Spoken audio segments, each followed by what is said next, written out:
So you had 3 drafted? Mm-hmm. Is that good? Does it feel good Yeah, about that? better than we've been, and obviously we're looking to see those numbers continue to increase as we move forward. And got some guys that got some great free agent opportunities. Talked to Zach and Blake and Bryson Allen and Keyshawn last night. So, pleased for those guys to get an opportunity. Did you talk to Debo on draft night? I did. Just congratulate him and a lot of hard work put in there and some setbacks obviously in his career, but he's battled through them and it's going to help him in the long run. Facing that adversity, handling the adversity, and moving forward. So really proud of him. I guess everybody saw the emotional video when his name was called. What was the conversation with you like? Just congratulations. Just so proud of him. He and I've had our numbers of conversations before draft night. I can tell you that. So happy for he and Precious and the entire family, and just thrilled for him going to a really good situation, I think. Yeah. Were you surprised Zach wasn't drafted? Yeah, I was. Again, kind of like Taylor Stallworth the year before, really shocked. But again, Taylor made the team, and Zach will make a team. Zach's a really good football player, and pulling for him. Outside of Cam, do you expect any of the other true freshmen to enroll for Maymester?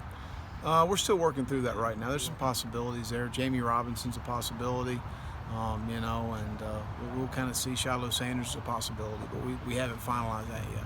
How important can being here for Maymester be, both for the veterans who kind of stay and for the new guys? Well, I think as much as anything, the amount of time that you spend on our campus, you familiarize yourself with school, the academic setting, all of those sort of things just continue to slow the process down for you as a young man, because you're facing a lot. Obviously, getting about 3 more weeks in the weight room, on the practice field, in the meeting room.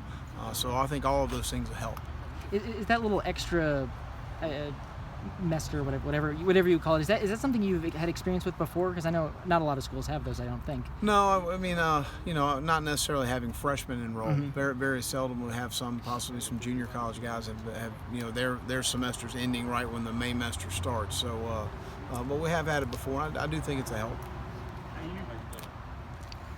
With Debo and getting picked up by John Lynch, guy you mentioned is someone you've got a relationship with. What's, I guess, the message you hear from him when he's looking at Debo through the process?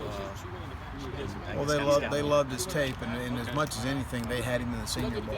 Yeah. And I think that was a huge exposure for them to see the everyday operation, how he practices, how he prepares, how he goes about his business. And obviously, Debo had a great week there as far as the way he practices. But that's what he does all the time, and that's what they just called to confirm some things that they saw at the Senior Bowl. This guy is a competitor. This guy's a great practice player, and that they want to know those things as much as anything. And I think the Senior Bowl is a huge hit for Debo. How important can the player-run practices kind of be for guys through the course of an off-season, and how important is it to have sort of the guys able to kind of organize, run those, that kind of stuff? Well, it's where you really pull your leadership from to find out. There's in every exit meeting with every player, we talk about the things they need to improve on themselves individually, which collectively helps us as a football team. And that's a time for them to really work on those sort of things. Obviously, everybody can continue to learn our scheme on offense or defense better. And they can do that during those player-run practices, and that's a critical, vital part of having a really good football team in the fall. As I've said before in some of these Gamecock Club meetings, there's a lot to like about our team right now, but we've got to really improve over the months of May, June, and July.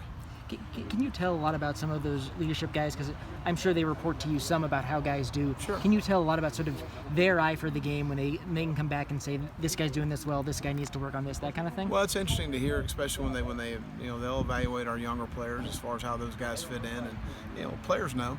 They know that they know the guys that belong, whether they're ready mentally or not. Sometimes don't know, but physically they're able to see the guys that know that they belong, a part of being able to help our football team. Another DB drafted with Rashad. Is that something y'all can continue to push on the recruiting trail? Well, sure. I think anytime football's a developmental game, and when you're able to show the track record, obviously that we have is outstanding. But to see guys continue to have opportunities, I think Keyshawn would have been drafted had not been in for the neck. Obviously, that was a situation there, but I think he's in a really good situation at Oakland. I think that they pinpointed him early in the process. And really, when you start drifting in the sixth, seventh round, sometimes being a free agent's better from a standpoint of making sure you're in the right situation for you, and you've studied those situations, or your agent studied those situations. So, again, it's all about the opportunity. That's what I told all those guys. You got a great opportunity sitting in front of you. Now you got to go make a team. This is not the end. This is the beginning. There were some rumblings that he had run something like in the 4.3s and the 40. Was that the case? I don't know what his exact time was. He ran fast. I do know that. Coming out of spring, where do you feel Rosendo Lewis is, and how do you kind of look back on his season last year, where I know he seemed to come in with a lot of promise, and it seemed like there were struggles here, struggles there, some injuries, that kind of stuff? Well, he had shoulder surgery, so he didn't go through spring.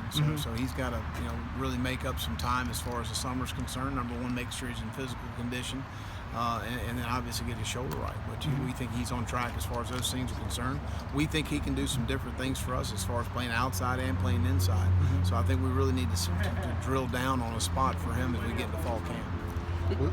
Was there a player in the spring on defense that really took a big step forward? I think Ernest Jones. I think that his ability to obviously one man's misfortune is another man's opportunity.